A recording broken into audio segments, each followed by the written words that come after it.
대저대교가 지난해 착공한 가운데 환경단체가 건설 취소 소송을 제기했습니다.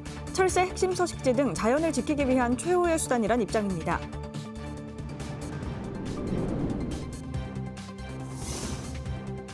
부산시 교육감 재선거를 앞두고 진보, 보수 양측 모두 단일화 여부가 선거 판세를 좌우할 것으로 예상되지만 단일화는 지지부진한 실정입니다.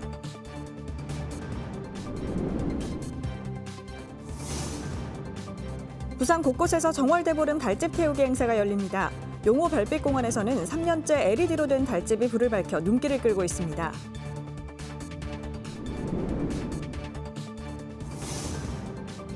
부산의 공공예식장 운영 실태를 알아봤습니다. 최근 5년간 단 한 건도 이용이 없는 공공예식장도 있었습니다.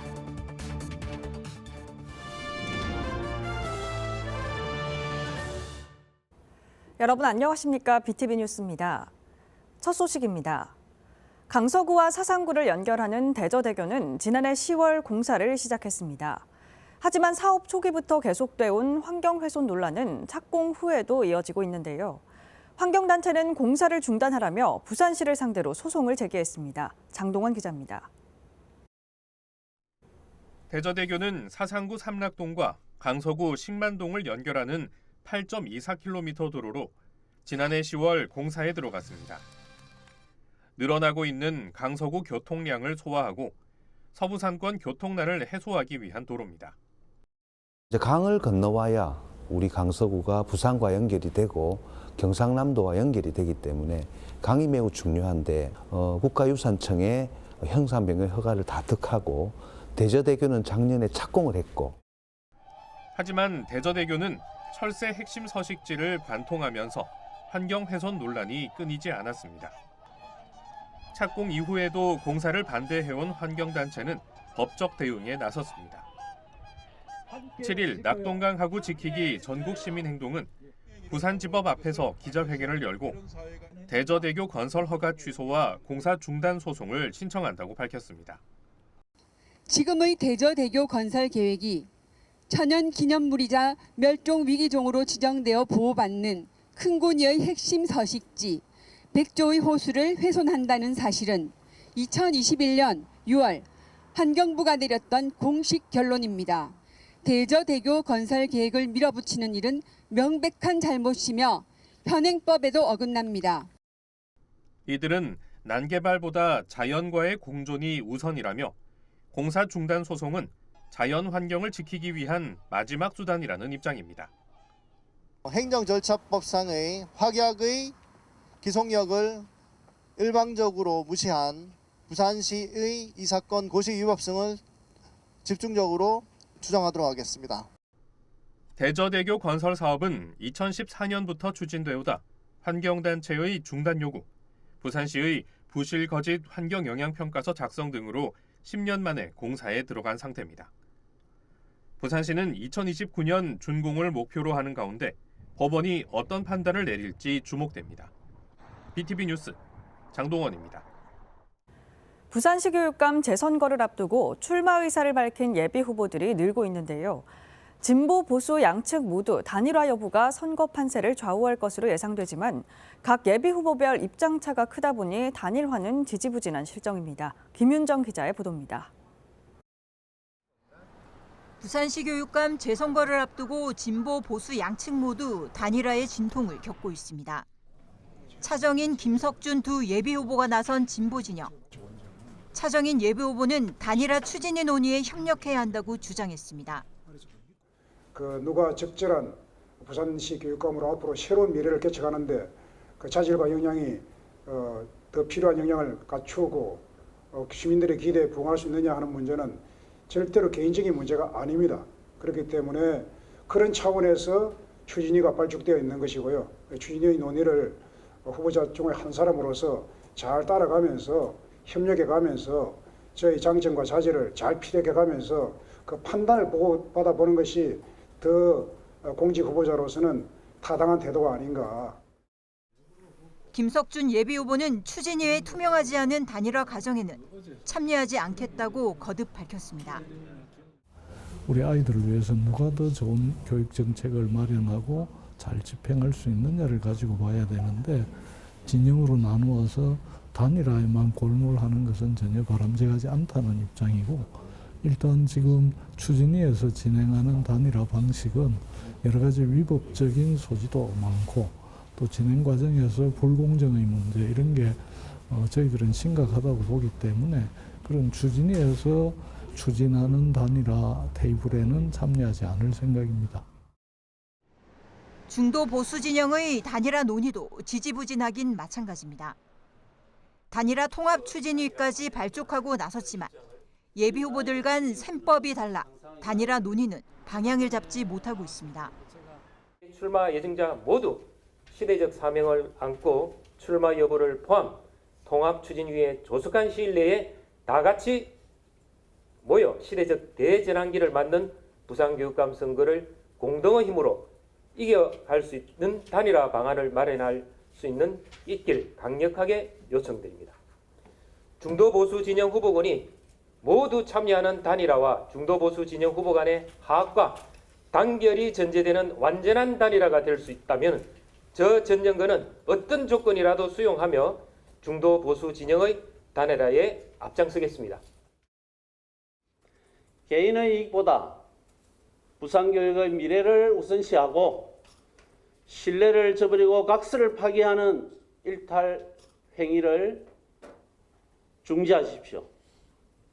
예비 후보를 최대한 미루면서 정치 집회나 공무를 가장하여 활동하면서 본인 인지도를 높이려는 전략을 버리십시오. 우리 모두 교육자다운 모습으로 돌아와 단일화를 추진합시다. 단일화는 무조건 하겠다. 그러나 어느 정도 또 지금 보도상으로 보면은 나올라 하는 사람들이 또 거명이 되고 있고, 그래서 그분들까지 다 참여하는 그런 상태에서 단일화가 추진이 됐으면 좋겠다라고 계속 주장을 하고 있습니다. 단일화가 안 되면 기왕 시작했기 때문에 현재 생각으로는 일단 끝까지 가는 게 원칙이죠. 가야 되고. 반면 진보도 보수도 아니라고 선언한 황욱 예비후보는 후보 단일화 참여는 철학적 소신이 없는 것이라 주장했습니다. 그동안의 선거 결과를 미루어 단일화를 이루지 못할 경우 패하는 것으로 나타나 양측 모두 단일화에 대한 필요성은 계속 제기될 것으로 보입니다. 하지만 당분간 예비후보들 간 각자 도생은 불가피할 전망입니다. BTV 뉴스 김윤정입니다. 부산시 선거관리위원회는 오는 4월 2일 실시하는 부산시 교육감 재선거와 관련한 입후보 설명회를 오는 14일 시선관위 대회의실에서 개최합니다. 이날 설명회에서는 후보자 등록 절차와 선거운동 신고 신청 등을 안내합니다. 부산시 교육감 재선거의 후보자 등록은 3월 13일과 14일 이틀간이며 매일 오전 9시부터 오후 6시까지 부산시 선관위로 신청할 수 있습니다. 12일 정월 대보름을 맞아 부산 곳곳에서 달집 태우기 행사가 열립니다. 남구 용호 별빛공원에서는 3년째 LED로 된 달집이 불을 밝혀 눈길을 끌고 있습니다. 박재한 기자입니다. 18m 높이 달집에 도깨비 불이 하나씩 켜지더니 이내 꼭대기에 둥근 달이 환하게 떠오릅니다. 남구는 3년 전부터 정월 대보름날 친환경 LED 달집을 선보이고 있습니다. 달집을 태울 때 발생하는 이산화탄소 배출과 화재 등 안전사고를 예방하기 위해서입니다. 달집 태우기로 인한 생기는 그 화재 예방도 되지만 또 그런 거울럼이나 이런 여러 가지 부분에 있어서는 환경적인 부분은 전부 다 안전사고나 이런 것들이 없기 때문에 수범 사례로 저희들 전국에서 좀 벤치마킹을 하는 경향이 있고요. 남구는 오는 10일 용호 별빛공원에서 오후 3시 30분부터 4시간 동안 정월 대보름 달맞이 축제를 엽니다. 개청 50주년과 도깨비 모시기 풍습에 착안해 도깨비불 50개가 불을 밝힙니다. 섣달 금운날 도깨비들을 집 안으로 불러들여서 새해에 재액초복을 또 풍요를 이런 것을 비는 우리 부산 전통 풍습이 있습니다. 도깨비 모시기라는 풍습. 그래서 저희는 이번에 달집에 도깨비 불을 이용을 해서 부산 곳곳에서도 달집 태우기 행사가 열립니다. 12일 해운대 해수욕장에서는 달이 뜨는 시각에 맞춰 오후 5시 42분부터 달집 태우기가 시작됩니다. 송도 해수욕장에서는 오후 6시 송도 달집 축제 개막식을 시작으로 오후 6시 30분에 달집을 태울 예정입니다. BTV 뉴스 박찬입니다.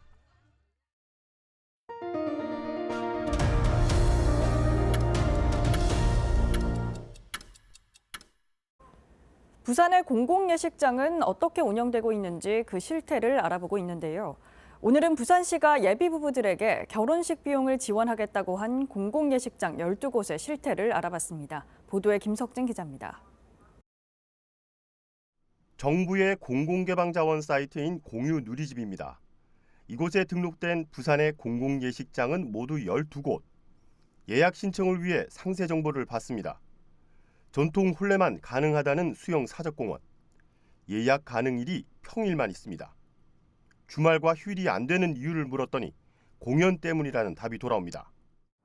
저희가 이게 공연장이고 공연우리에 올려달라고 해서 올려는 드렸는데 이게 저희 전통 예식하지가 않은 지도 상당히 오래됐고 다른 제반 사항이 전혀 없어요. 공투 딱 하나만 있는 거거든요. 그래서 여기서 만약에 결혼을 하신다 그러면 모든 사항을 다 가지고 들어오셔야 돼요.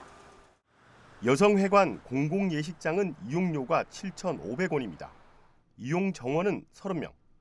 담당자에게 이용 현황을 물으니 의외의 답이 나옵니다. 최근에 이제 혼례는 이제 거의 이제 진행하지 않고 이제 뭐 관련된 문의가 오면은 이제 다른 기관에 조금 요청해가지고. 공유누리에 등록된 부산의 공공예식장은 12곳으로 대관료는 무료에서부터 20만 원까지 다양합니다. 이처럼 야외 예식장은 5곳이 있는데 대관료는 저렴한 대신 전기조차 쓸 수 없는 곳이 많고 또 실내더라도 조명이나 음향시설은 갖춰져 있지만 모든 예식에 필요한 제반시설은 예비 부부들이 준비해야 하는 그런 상황입니다. 이들 공공예식장 12곳의 지난 5년간 이용 실적을 알아봤습니다. 전체 이용수는 모두 84건으로 한 예식장에서 한 해 1.4건의 예식이 치러진 셈입니다. 이 중 충렬사 야외마당에서만 52건의 전통 혼례가 치러져 전체의 60%를 차지했습니다. 반면에 5년간 한 번도 예식이 없었던 곳도 4곳이나 됐습니다. 이런 가운데 부산시는 올해 검소하고 합리적 결혼 문화 확산을 위한다며 공공예식장을 이용하는 예비부부 20쌍에게 최대 100만 원을 지원키로 했습니다.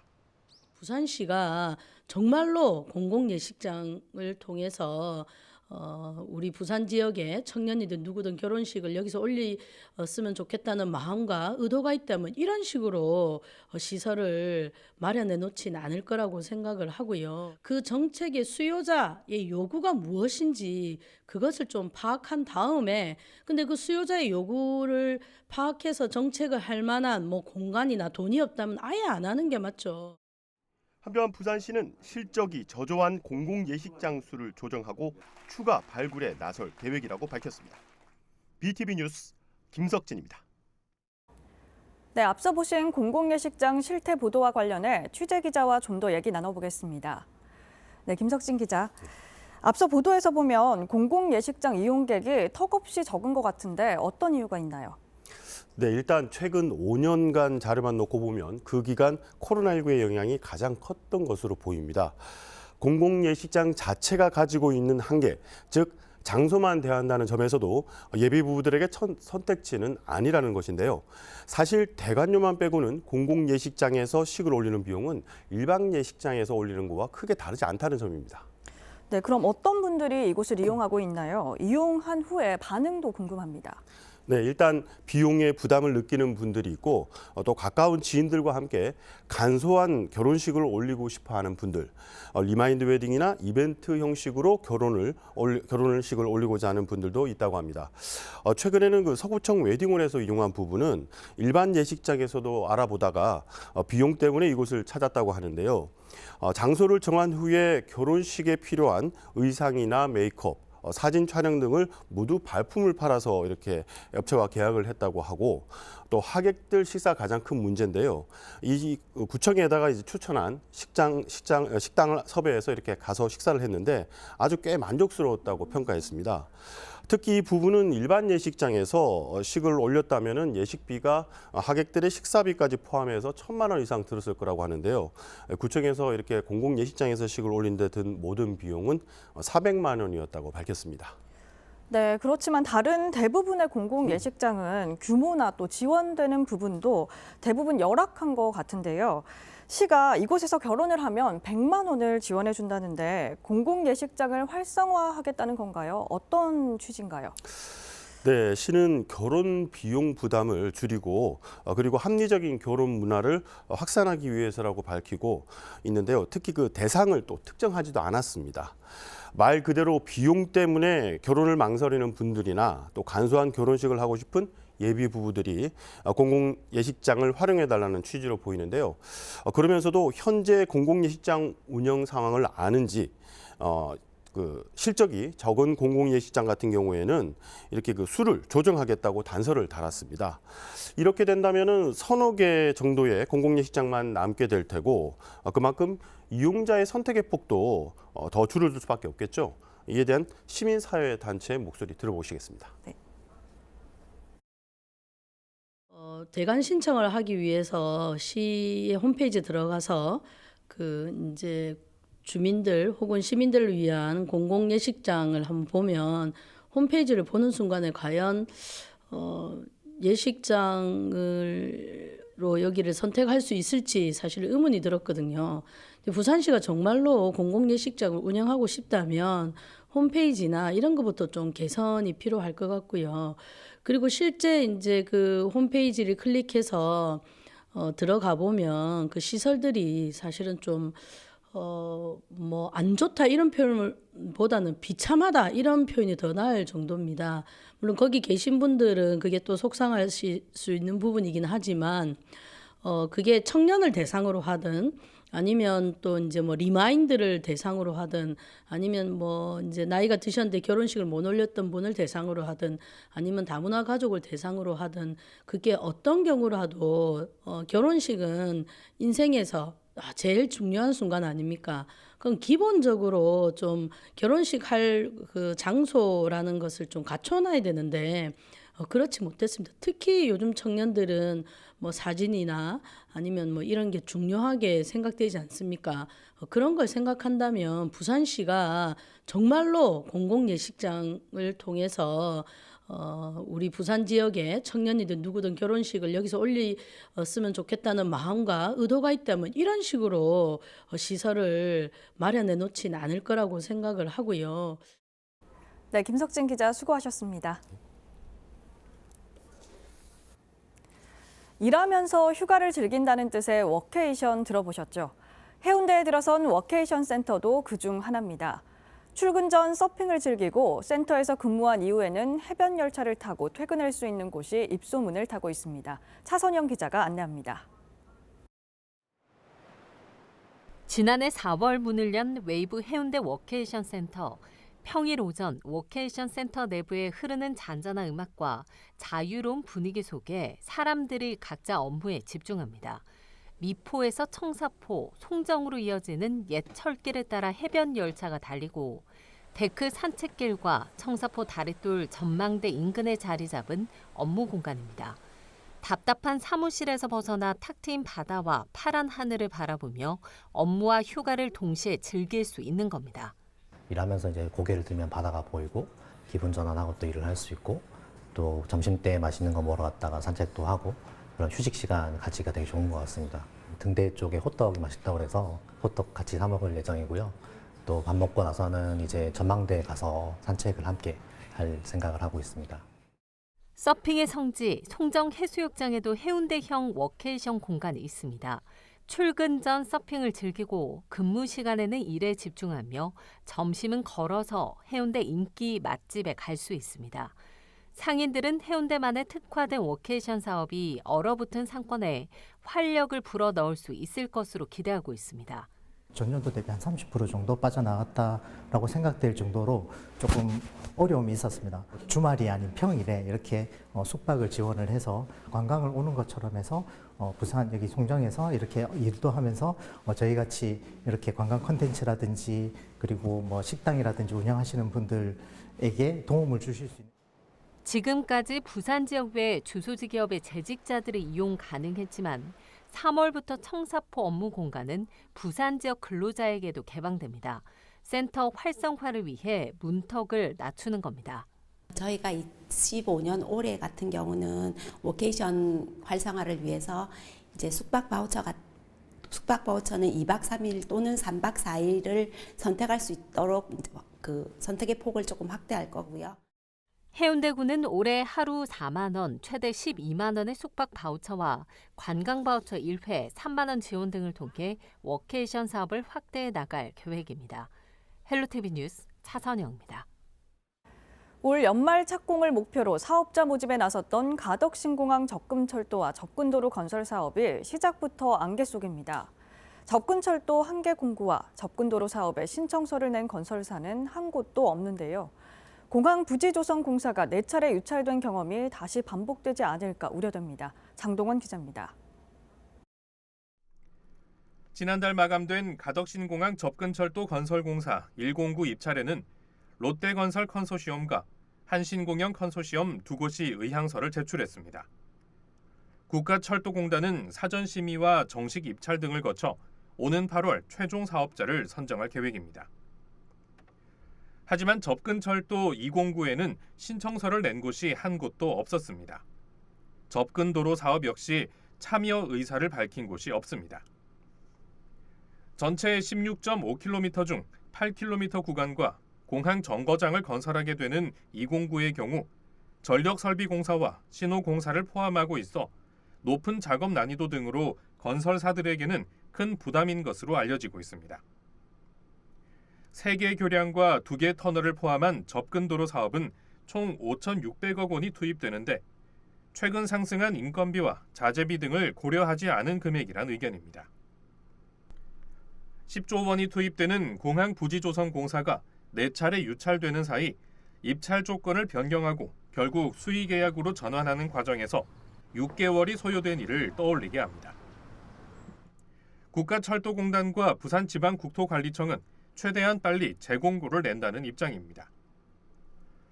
국토부는 당초 큰 변수가 없다면 올해 하반기 사업자를 선정하고 올 연말 공사에 들어가 공항 개항 목표에 차질 없이 진행하겠다고 밝힌 바 있습니다. BTV 뉴스 장동원입니다.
이상으로 BTV 뉴스를 마칩니다. 시청자에게 힘이 되는 뉴스로 다시 찾아뵙겠습니다. 고맙습니다.